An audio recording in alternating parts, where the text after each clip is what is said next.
Before the bells stir the village awake, before the cocks crow from the damp thatched roofs, there's another rhythm that rules the morning. In the shadowed corners of a cottage, where frost clings to the shutters and the hearth smolders with yesterday's ash, the spinning wheel hums. Its wooden arms groan softly as flax is teased into thread, pulled long and fine by fingers that know both pain and patience.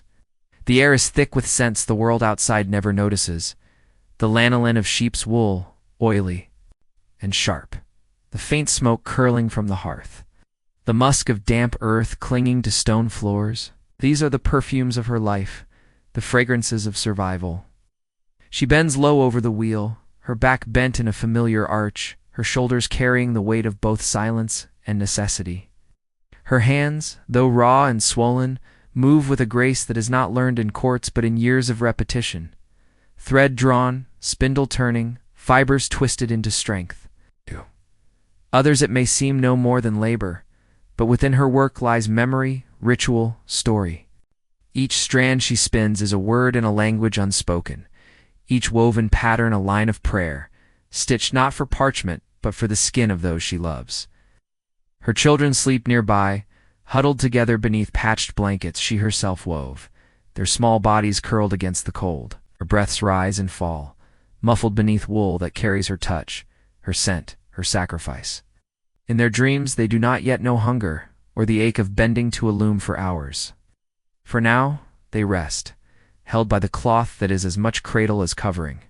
She watches their faces in the dim light, and for a heartbeat, her weary body is steadied by a quiet pride. Beyond her walls, the village is still.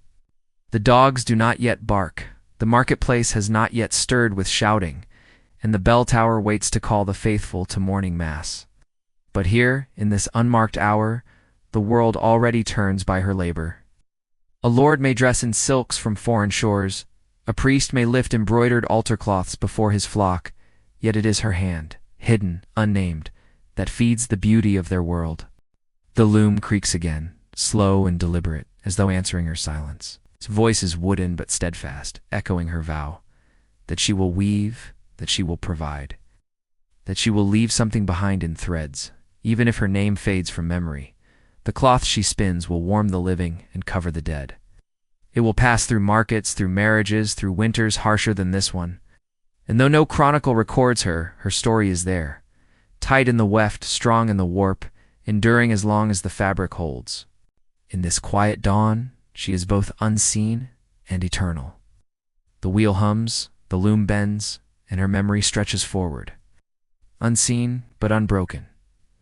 Waiting for the day when her voice, hidden in the cloth, is finally heard. The square is alive with sound, pipes trilling above the beat of drums, the chatter of merchants calling out their wares, the laughter of children chasing each other through the press of bodies. Banners ripple from wooden beams dyed in hues so bright they catch the eye even against the summer sky, reds and blues trembling like tongues of fire in the wind. The air itself smells of roasted chestnuts and spiced honey, smoke mingling with crushed herbs underfoot. And for a moment, the festival feels like a world suspended outside time. Yet not far from the laughter, half hidden behind the stalls, women bend low over their baskets. They are marked not by garlands of flowers or the bright ribbons in their hair, but by the colors pressed into their skin. Indigo stains their wrists like shadows of rivers. Vermilion dust clings to their nails, deep as blood. These colors, born of silkworm and dye-pot, will wash away with time. But for now they are the silent badges of their work, proof written on their bodies. Their voices rise softer than the merchants, softer even than the music. Low songs thread through the din, weaving stories older than the square itself. A hymn whispered in Latin to St. Brigid, a half-sung tale of a lover lost to war, a lullaby remembered from their mother's laps. These songs, like the threads they spin, are both labor and inheritance. They pass from tongue to tongue, heart to heart, stitched invisibly into the cloth. A noblewoman approaches, her gown already heavy with jewels, her veil pinned by silver clasps. She lifts a length of silk between her hands, its surface glimmering with patterns that shift in the light. To her it is a garment, a possession, a token of wealth. To the women who dyed it, it is a memory of tending the worms in smoky cottages, of boiling roots until their fumes stung the eyes, of weary fingers untangling snarled skeins by candle flame. Every fold carries those nights, every sheen reflects those labors, though the noble woman will never know. And still, the fabric travels on. A bride will wear it, her face hidden beneath a veil heavy with dye. A pilgrim will clasp it close against his breast as he kneels before a relic. Neither will pause to ask whose hands prepared the cloth, whose songs drifted through its making. But the silk does not forget. It carries whispers trapped in its sheen, of women who lived unnamed and uncounted, whose stories were never inked upon parchment, but remain instead in color and thread. In the square the festival drums quicken, and coins clatter on wooden boards. The women fold their cloth once more, their dyed hands moving with quiet precision.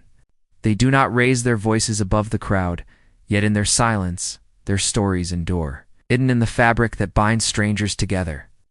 And as the banners above them dance like fire, the cloth in their baskets glows with a subtler flame, the flame of memory that will not die. Within the convent walls the world is narrowed to stone and silence. The air is cool and carries the scent of damp mortar, mingled with the sweetness of beeswax candles burning low in their iron holders. The rule here is silence, the rhythm of life measured not by the sound of bells alone, but by breath drawn in prayer, by the rising and falling chant of psalms. Yet beneath this hush, another music takes root, the steady thrum of looms, the whisper of threads drawn taut. It is a song without voice, a hymn sung through wood and silk. The nuns sit in rows, habits falling in pale folds, hands moving with quiet certainty. Their fingers, thin and tireless, glide over the golden silk, as though it were something holy itself. They weave altar cloths to adorn the sacred table, each line of gold shimmering in the fractured light that filters through stained glass. Every color cast upon their bowed heads, red, blue, emerald, violet, seems to bless the labor, to sanctify the unseen hours bent over thread.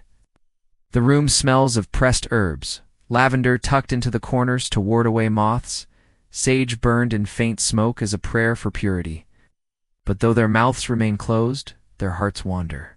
Behind the veil of obedience, memory stirs. A sister, once a child, recalls the rough hands of her mother guiding hers along the spindle. Another feels again the sunlit fields where girls danced with ribbons flying in their hair, laughter running free in the warm air. Some remember the faces of brothers lost to war, or the eyes of men they were promised to before the cloister gates closed behind them. These memories slip silently into their weaving, tied in knots, buried in borders, hidden in patterns of vines and stars. Each stitch is both devotion and defiance, a prayer to God, but also to the lives they might have lived. They cannot sing, not as they did in the world beyond these walls. Their vows demand silence, except in prayer, but their cloth speaks for them, carries longing, hope, sorrow, and joy, all woven together into fabric meant for the altar.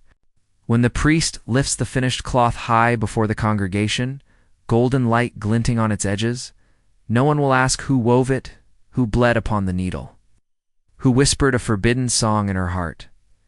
As she tied the last knot, her names vanish, but their work touches eternity. Raised above the chalice and the bread, seen by every eye, though no voice names them. In the hush of the convent, the loom beats on, unceasing.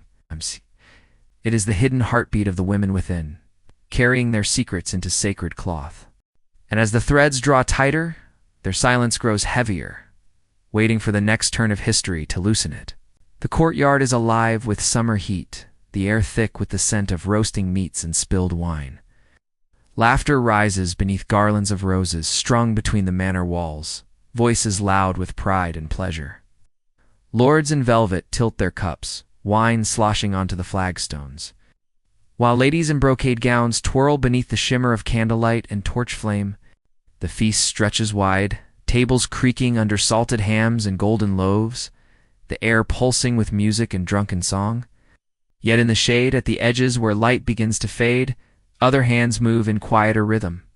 Women bend low over their looms, the steady pull of warp and weft echoing like a second heartbeat beneath the revelry.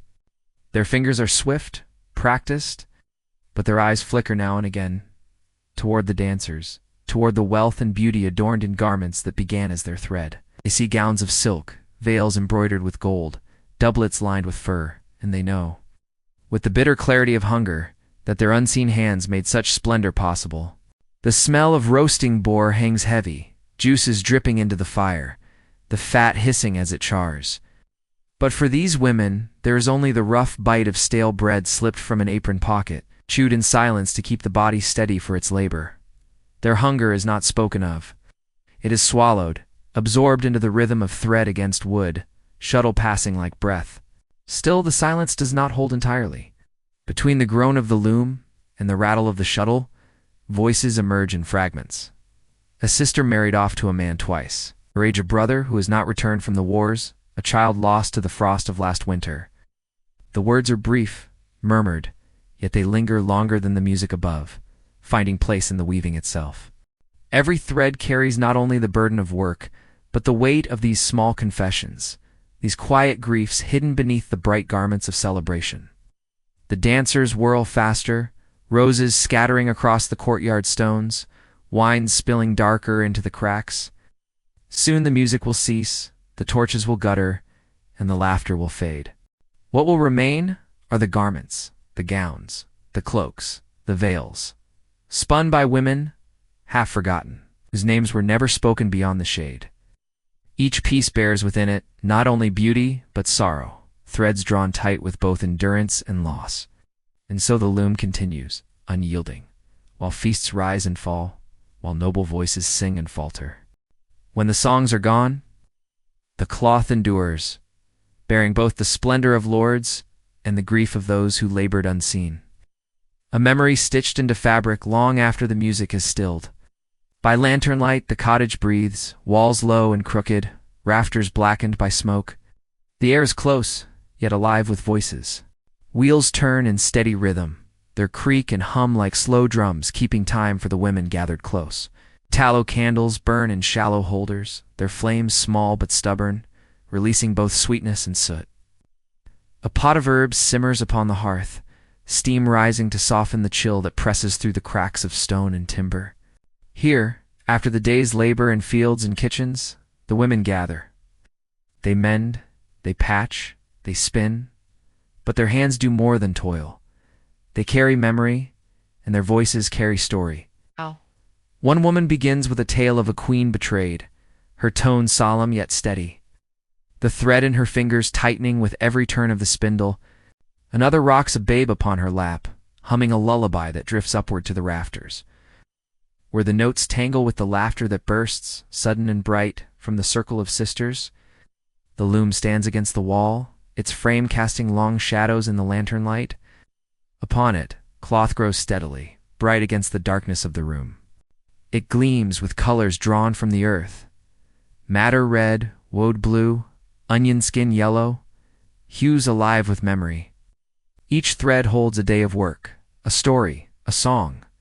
The fabric grows as though it were a second skin, a shared garment wrapping all of them, binding them together across hunger, grief, and joy. No priest commands their silence here. The Lord watches over them with demands and coins. Here, in this crowded room, they are their own witnesses. Their voices weave as surely as their hands, nodding tales of saints and sinners, of daughters married off and sons carried to war, of winters survived and summers briefly golden. In this space they are free to speak, free to remember, free to laugh with mouths unguarded. The cloth they spin will pass outward, to the market stall, to the noble's hall, perhaps even to a chapel's altar. Strangers will wear it, kneel upon it, or bury their dead wrapped in its folds. They will not know whose laughter stitched itself into the seams, whose lullaby softened its texture, whose sorrow tightened the knots. Yet the cloth will remember. Every turn of the wheel, every murmur in the lantern glow, remains bound in its fibers. And so the night deepens, but the room does not grow quiet.